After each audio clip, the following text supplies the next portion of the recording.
जो question solve करने वाले हैं एक्सरसाइज 12.2 का क्वेश्चन नंबर 4, वो भी विद्यार्थी इजी कॉन्सेप्ट के साथ हल करेंगे। ठीक है, तो क्वेश्चन है विद्यार्थी 10 सेंटीमीटर त्रिज्या वाले एक वृत्त, यानी जो वृत्त जो बना है 10 सेंटीमीटर त्रिज्या का बना है। ठीक है, तो वृत्त की कोई जीवा केंद्र पर एक समकोण अंतरित करती है तो निम्नलिखित के क्षेत्रफल ज्ञात कीजिए। किसका किसका क्षेत्रफल ज्ञात करना है? संगत लघु वृत्तखंड का और संगत दीर्घ त्रिज्या खंड का।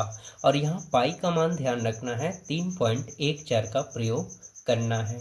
ठीक है विद्यार्थी, तो यहाँ सबसे पहले आपको हम फिगर को समझा देते विद्यार्थी कि आखिर लघु वृत्तखंड, दीर्घ वृत्तखंड और लघु त्रिज्या खंड और दीर्घ त्रिज्या खंड क्या होता है। ठीक है, तो विद्यार्थी सबसे पहले हम लघु वृत्तखंड समझते हैं। तो देखिए, एक छोर से दूसरा छोर को मिला देते हैं तो ये भाग जो होता है जीवा कहलाता है, और इसी जीवा भाग में लघु वृत्तखंड होता है। ठीक है, तो जीवा जो वैल्यू होता है अर्धवृत्त के आधा भाग जो होता है नीचे या ऊपर, अर्धवृत्त के आधा भाग जितने नीचे जाएंगे अर्धवृत्त के वो सभी जीवा भाग होता है, और उसी में क्या होता है? लघु वृत्तखंड होता है। ठीक है, यहाँ तक कंप्लीट हो गया विद्यार्थी। तो यहाँ देखिए ये लघु वृत्तखंड है। ठीक है, जिसका नाम हम लोग लिखेंगे APB, जो हमने ऐड कर दिया विद्यार्थी APB।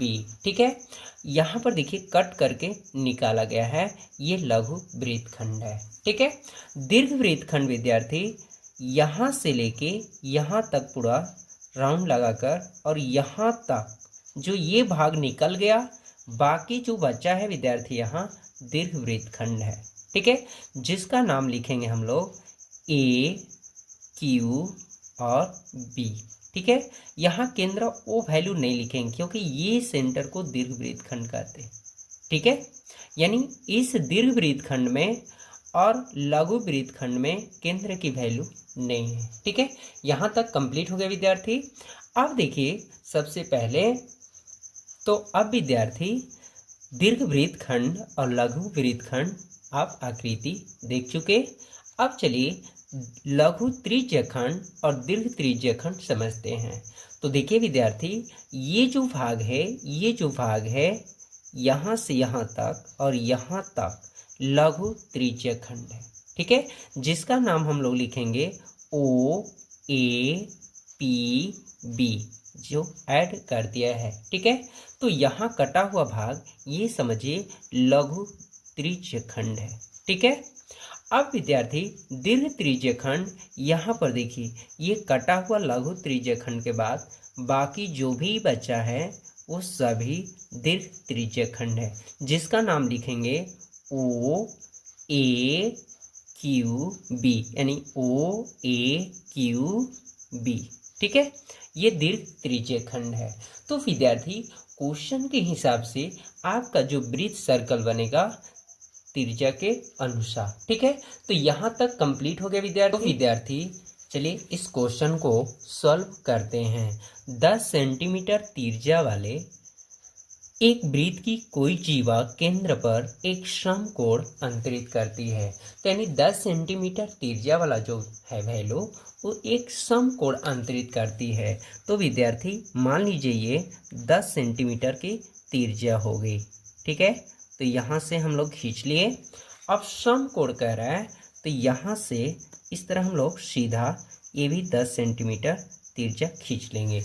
ठीक है, तो इसकी त्रिज्या वैल्यू 10 सेंटीमीटर और ये भी वैल्यू 10 सेंटीमीटर, ऐसे लिख लेंगे। अब यहाँ पर वृत्त की कोई जीवा, यानी एक छोर दूसरे छोर को मिला देंगे तो उसे क्या बोलेंगे? जीवा। ठीक है, तो ये जीवा हो गया विद्यार्थी।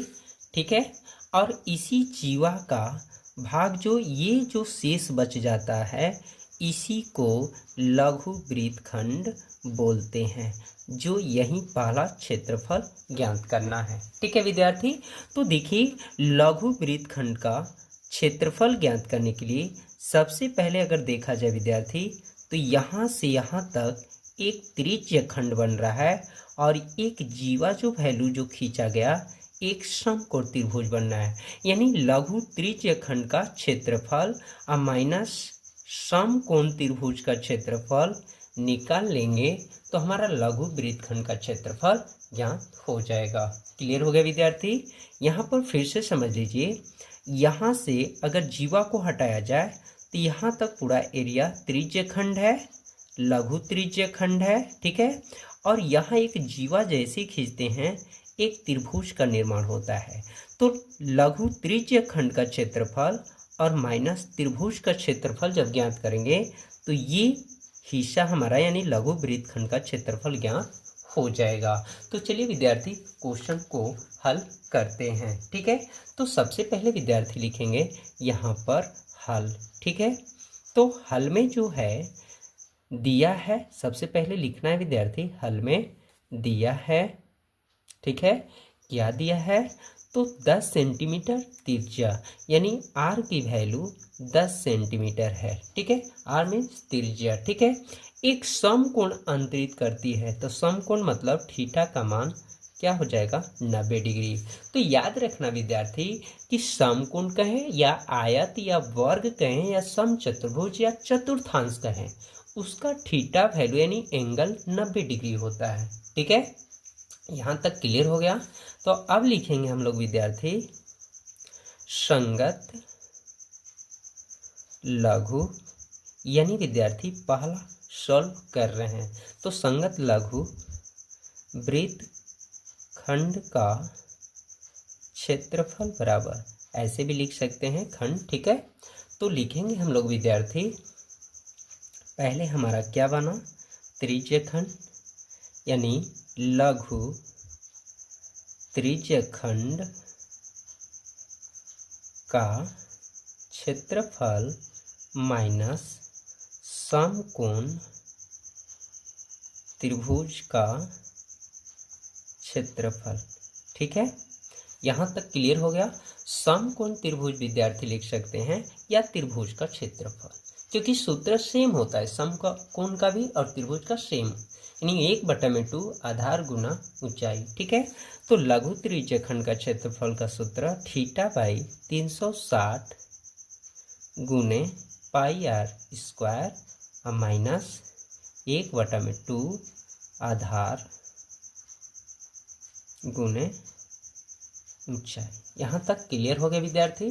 तो चलिए थीटा का मान 90, देखिए पाई का मान 3.14 और आर की वैल्यू 10 गुना 10 माइनस 1/2।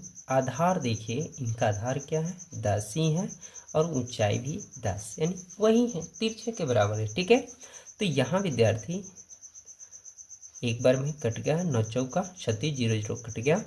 अब देखिए थोड़ा सा इजी कर लीजिए, 2 दूना 4, 2 5 10, ये भी 2 5 10, यानी 3.14 में विद्यार्थी यहाँ लिख लेते हैं 25 का गुना कर लेना है और ये 2 5 10 यानी 50 हो गया।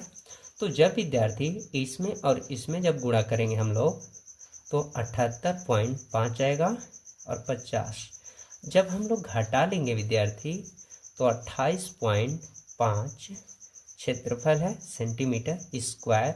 ये आपका संगत लघु वृत्तखंड का क्षेत्रफल ज्ञात हो गया, ठीक है। तो चलिए विद्यार्थी अब हम लोग ज्ञात करेंगे संगत दीर्घ त्रिज्य खंड का क्षेत्रफल, ठीक है। तो यहाँ पर लिखेंगे नंबर 2। तो विद्यार्थी लिखेंगे संगत दीर्घ त्रिज्य खंड का क्षेत्रफल बराबर सूत्र होता है विद्यार्थी 360 डिग्री माइनस थीटा बाई 360 गुना पाई आर स्क्वायर, ठीक है। ये सूत्र होता है।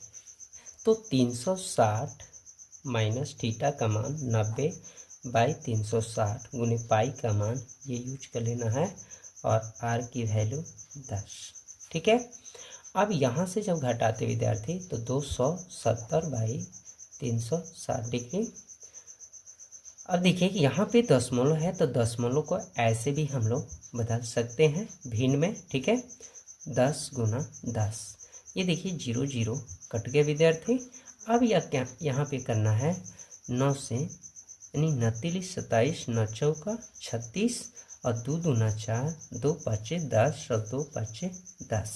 यहाँ कटाइए 5 गुना 10 5 चौका 20। यहाँ पर विद्यार्थी अब 4 यहाँ 2 से फिर कटा लीजिए, 2 दूना 4 2 एकम 2 2 पाँचे 10 2 साते 14 और फिर ये कटा लीजिए यहाँ पे 1.5 2 एकम 2 2 पाँचे 10।